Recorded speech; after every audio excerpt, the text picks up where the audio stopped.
Dans cette vidéo, je vais te montrer, mais surtout je vais t'expliquer pourquoi c'est extrêmement important de sniper avec précision les retracements. Ça va te permettre d'optimiser tes profits et donc ça va te permettre d'augmenter tes chances de réussite. Mais avant ça, pense à mettre un petit pouce bleu si tu apprécies mes vidéos, car ça m'aide à développer la chaîne et n'oublie pas de t'abonner si ce n'est pas déjà fait. The feds is watching, niggas plotting to get me. Will I survive? Will I die? Come on, let's picture the possibility. Giving me charges, lawyers making the grip. I told the judge I was raised. Alors pourquoi c'est extrêmement important d'attraper correctement les retracements? Le premier avantage, c'est que ça va te permettre d'éviter de chasser les mouvements. Et ça, tu sais que tous les mouvements sur les marchés représentent une tentation de s'impliquer dans un trade. Et quand on se laisse aller justement à chasser les mouvements, chasser le prix, et ben on tombe bien souvent au moment où le prix il se retourne. Donc déjà, la première chose, c'est que ça te force à être patient. Tu attends un retracement pour rentrer au bon moment et ça t'évite de courir après un fort mouvement qui vient d'arriver sur ton graphique. La deuxième chose, c'est que ça réduit les risques de fausses cassures parce que comme tu le sais sur le marché, il y a beaucoup de manipulations, il y a des recherches de liquidité et même des chasses au stop, etc. Et donc le fait d'attendre correctement des retracements sur des zones fortes, ça va te permettre de réduire ces risques de fausses cassures. Alors bien sûr, attendre des retracements, ça ne te garantit pas que tu ne vas pas te prendre parfois des fausses cassures, mais ça va réduire les chances que tu te prennes justement ces fausses cassures. Le troisième point, c'est que ça va te permettre d'obtenir un meilleur ratio risque-profit potentiel. Parce que le fait d'attendre un retracement, ça va réduire la taille de ton stop loss. Plutôt que d'avoir un stop qui est trop large et qui t'empêche derrière d'avoir un bon ratio risque-profit, tu vas attendre un retracement au bon moment sur les bonnes zones de valeur. Je vais te montrer après dans les graphiques. Mais du coup, ça va réduire la taille de ton stop loss. Et comme ton stop loss, il est réduit, et ben, tu vas réussir plus facilement à viser un ratio de 1 pour 2 ou même, voire même plus. Le quatrième point, c'est que ça augmente tes probabilités et donc tes chances de réussite. Parce que plutôt que de chasser le mouvement, tu as attendu que le prix revienne sur une zone de valeur forte. Et sur ces zones de valeur forte, c'est là qu'il y a le plus de probabilité pour qu'il y ait un rejet. Donc bien sûr, tu ne vas pas forcément avoir un rejet, mais l'étape d'après, c'est que tu vas attendre des patterns du price action pour te positionner. Mais au moins, tu sais déjà que tu es sur une bonne zone importante, une zone de valeur forte où il y a de fortes probabilités que le prix soit rejeté. Donc tu vois, tu as beaucoup plus de chances de réussite et les probabilités sont en ta faveur, même si bien sûr il reste toujours une possibilité de prendre une perte, mais tu sais que tu agis au bon endroit, là où il y a le plus de chances que ça passe. Et le dernier point, donc ça te permet de capter des mouvements plus importants parce que comme tu le sais, quand le prix il est surétendu après un gros mouvement, bah, les probabilités diminuent. Tu as beaucoup plus de chances que le prix se retourne contre toi. Donc si tu attends patiemment un retracement et que tu le snipes sur une zone de valeur forte, tu as un stop loss qui est réduit comme on l'a dit juste avant. Ça te permet de viser un meilleur ratio risque-profit et tu as plus de chances de capter des mouvements importants parce que les barrières techniques sont plus éloignées. Donc tu vas avoir moins de risques durant le trade parce que toutes ces barrières-là sont beaucoup plus éloignées. Donc quelles sont les zones sur lesquelles on va surveiller ces retracements? Après un fort mouvement, ce qu'on fait, donc on patiente et on attend que le prix revienne sur différentes zones. Tu n'es pas obligé d'avoir toutes ces zones qui sont réunies, même si quand il y a une confluence entre ces zones, forcément ça a plus de poids, mais tu sais que les zones qui sont affichées à l'écran sont des zones que tu vas surveiller une fois qu'il y a eu un gros mouvement. Donc quand tu as une cassure d'un support ou une résistance, tu vas attendre, donc la première chose c'est d'attendre par exemple que le prix revienne sur le précédent haut ou le précédent bas, l'inversion des rôles des supports et résistances, un support qui casse et qui réagit après en tant que résistance, ou une résistance qui casse qui réagit après en tant que support. Donc ça c'est la première zone. Ensuite, alors il n'y a pas d'ordre, hein, tu peux utiliser aussi bien le 4 que le 1, c'était juste que dans la présentation PowerPoint, j'ai mis dans cet ordre-là, mais il n'y a pas d'ordre comme quoi une zone est plus importante que l'autre. Tu peux utiliser n'importe laquelle des 4 ou une confluence de 2 zones par exemple, ça marche très très bien. Donc dans un premier temps, les précédents hauts, les précédents bas, avec l'inversion des rôles des supports et résistances. La deuxième zone sont les blocs de contrat. Donc si tu suis ma chaîne et mon travail, tu dois certainement connaître. Donc on attend un retracement sur le bloc de contrat parce qu'on sait que précédemment, on a eu la preuve qu'il y a eu de forts volumes sur cette zone-là et que si le prix revient sur le bloc de contrat, il y a de fortes chances que le prix soit rejeté une fois de plus dans le même sens. Donc là, on a un retracement qui est plus profond parce que le bloc de contrat, c'est l'origine du mouvement. Les zones institutionnelles, donc ça remplace très bien les précédents hauts et bas. Ça peut correspondre aussi aux précédents hauts et bas, ça arrive souvent. Donc les zones institutionnelles qui sont surveillées par les banques. Donc là, quand tu as une zone institutionnelle qui est cassée Donc on attend le retracement pour voir si on a un retest sur cette zone institutionnelle. Et la dernière zone, c'est des zones de retracement du Fibonacci. Et là, je vais te montrer dans les graphiques. On a différents niveaux de retracement du Fibonacci. Mais s'ils correspondent par exemple à une zone institutionnelle, un précédent haut ou bas ou même un ancien bloc de contrat, ça ajoute toujours plus de poids. Alors, je te montre maintenant quelques exemples dans les graphiques. Donc, on commence avec les blocs de contrat que tu connais certainement. Donc là, tu vois, on a un beau mouvement et on ne cherche pas à chasser le prix. On attend un retracement. Le prix, il revient et finalement, tu vois, il s'en approche. Mais nous, notre zone de valeur, c'est le bloc de contrat. Donc, si on attend un retracement sur le bloc de contrat et que le prix s'en approche, on n'appuie pas sur la gâchette à ce moment-là. On attend vraiment que ce soit optimal et donc que le prix vienne rejeter ce bloc de contrat. Donc au préalable, bien sûr, quand on parle de retracement, il faut déterminer la tendance. On va trader un retracement en harmonie avec la tendance. Et là, on voit bien qu'on a des hauts de plus en plus hauts, des bas de plus en plus hauts. Donc on cherche un retracement pour acheter. Donc là, le prix, il revient, on n'y touche pas. Et finalement, si on patiente, tu vois, le prix, il revient bien sur le bloc de contrat. Il nous offre des différentes patterns. Donc là, on a même une autre zone de valeur. On a l'équilibre, comme tu peux le voir. Mais là, tu vois, on a un inside bar, on a une englobante. Donc, on a des patterns de rejet qui nous montrent que le bloc de contrat rejette bien le prix à la hausse. Donc là, on a une zone optimale de retracement. On a snipé le retracement et on pouvait l'attendre depuis qu'il y a eu ce mouvement haussier. On attendait déjà cette zone-là. On n'a pas cherché à anticiper en chassant le prix. On a attendu au contraire que le prix revienne. Ici, on a été tenté, mais on a patienté quand même. Et finalement, quand le prix revient, bon, quand le prix il décolle ici, on se dit, bon, bah voilà, tant pis, on a loupé le mouvement. Mais finalement, quand il revient, là, on se dit, on est sur une zone de retracement optimale parce qu'on a délimité un bloc de contrat et on attend des patterns de rejet. Donc là, tu vois, première zone de retracement, le bloc de contrat. La deuxième zone, on a donc ici un exemple de précédent haut, précédent bas. Donc tu vois, ici on a un précédent haut, le haut il est cassé, donc on ne chasse pas ce mouvement-là, parce que si tu chasses le mouvement, tu vois, le risque, c'est justement ce que tu vois dans le graphique.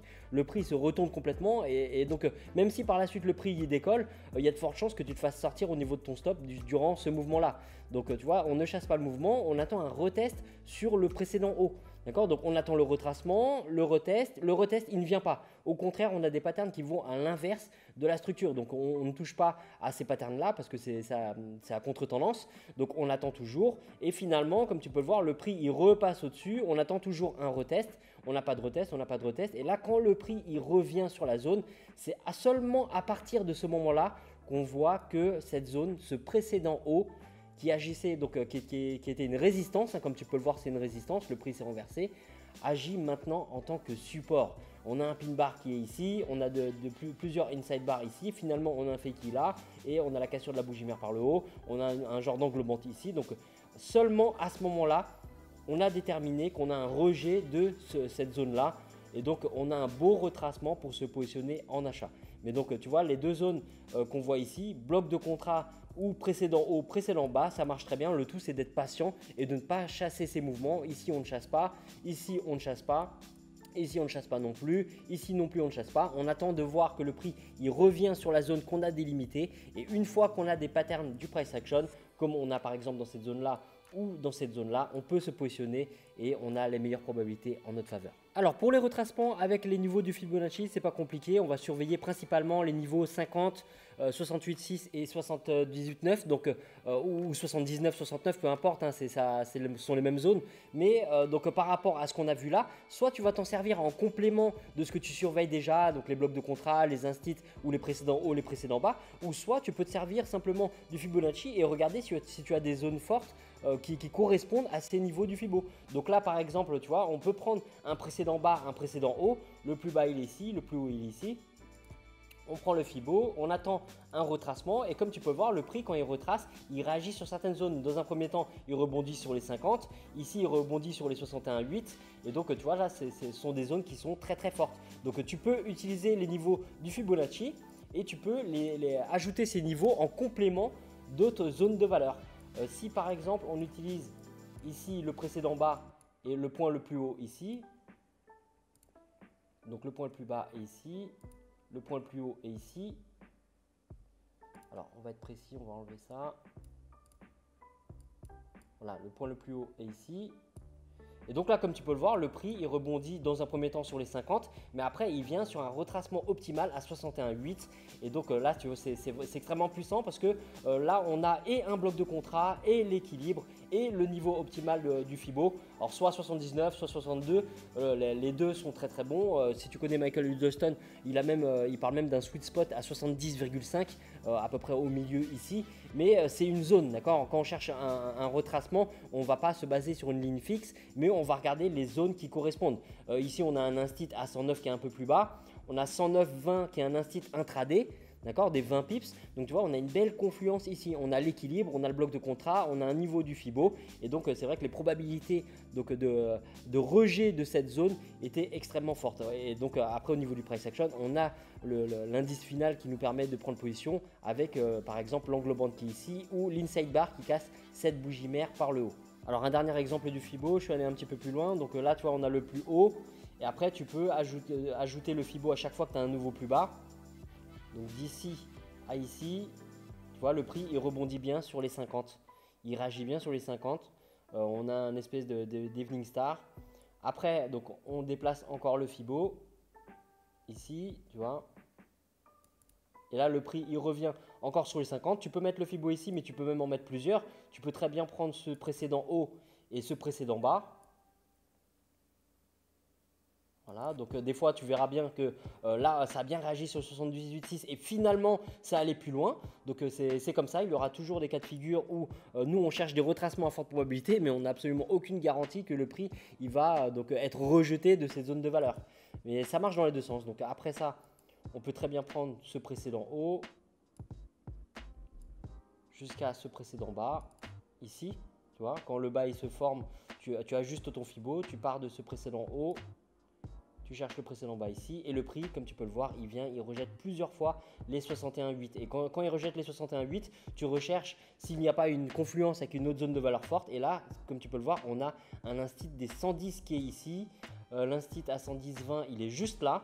Donc tu vois, on a des instits aussi qui correspondent à cette zone-là. Tu peux aussi bien sûr ajouter les points pivots. Alors un petit exemple sur les zones institutionnelles, même si tu suis ma chaîne, tu connais déjà toutes ces zones-là, mais tu vois, on a un mouvement de cassure de C137. On ne chasse pas le mouvement, ni ici, parce qu'on n'a pas de retest. Donc tu vois, si on essaie de chasser le mouvement, le problème c'est ça, c'est que c'est pas forcément une cassure qui va s'invalider, une fausse cassure qui va s'invalider et te faire perdre, mais le fait de rentrer ici, ça va peut-être taper ton stop avant d'aller dans le bon sens. Donc c'est pour ça que nous on veut une confirmation supplémentaire du price action pour avoir les meilleures probabilités. Donc le prix quand il revient, on n'a pas de retest. Donc tu vois, à ce moment-là, on n'a aucune raison d'agir, même si la zone de retracement c'est bien celle-là. On a bien déterminé que on attend un retracement sur les 1,37 et finalement le prix il repasse de l'autre côté et il vient nous faire des patterns seulement à ce moment-là. Tu vois, ici on a une belle englobante et c'est à ce moment-là qu'on peut se positionner. Mais comme tu peux le voir, on a une cassure qu'on ne chasse pas. On attend un retracement optimal sur cette zone institutionnelle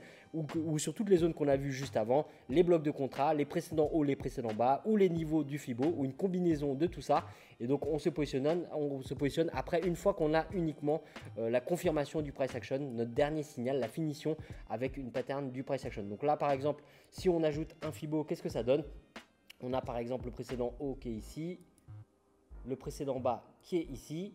Et comme tu peux le voir, ça ne vient pas jusqu'au 50, donc on n'a absolument aucune raison par rapport au Fibo d'y toucher. Mais si on se base sur la zone institutionnelle, et ben à ce moment-là, c'est bon, on a bien une zone de valeur qui est forte à analyser. Donc tu vois, ce qui est important pour attraper un bon retracement, c'est de déterminer ces zones de valeur à l'avance. Le but, c'est pas d'ajouter toutes ces zones en même temps. Tu ne veux pas forcément, même si avant on a vu un exemple excellent, tu vois, où on avait le bloc de contrat, on avait le niveau de Fibo, on avait des instits, etc.